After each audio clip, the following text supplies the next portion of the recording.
हे, ये 2025 है और दुनिया की आबादी की कहानी पहले से कहीं ज्यादा ड्रामेटिक है। चलो देखते हैं कि असल में क्या हो रहा है और ये आपके लिए क्यों जरूरी है। सबसे पहले नंबर्स। पिछले साल दुनिया की आबादी 8.1 बिलियन तक पहुंच गई। लेकिन यहाँ एक ट्विस्ट है।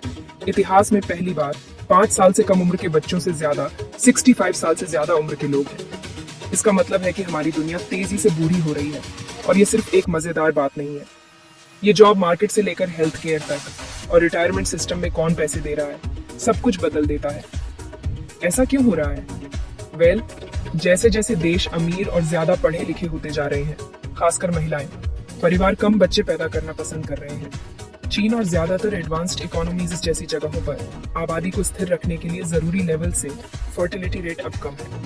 इससे वर्कफोर्स कम हो रही है, ज्यादा रिटायर लोग हो रहे हैं और डिपेंडेंसी रेशियो बढ़ रहा है, जो कम वर्कर ज्यादा नॉन वर्कर को सपोर्ट कर रहे हैं के लिए एक फैंसी टर्म है। लेकिन हर जगह ऐसा नहीं है।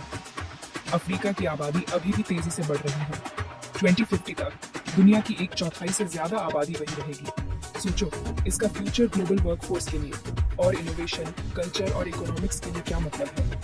इंडिया की आबादी ने अभी अभी चाइना को पार किया है, लेकिन वहाँ भी डेवलपमेंट तेजी से आगे बढ़ने के साथ जन्म दर कम हो रही है।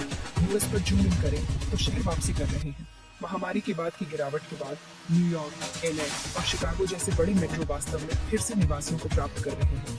इसे क्या चला रहा है? ज्यादा इंटरनेशनल माइग्रेशन और एक बेबी बम, साथ ही उपनगरों में भागने वाले कम लोग। सनबेल्ट की आग पर है। टेक्सास और फ्लोरिडा के शहरों में देश में सबसे तेजी से ग्रोथ हो रही है। तो आबादी सिर्फ एक नंबर नहीं है।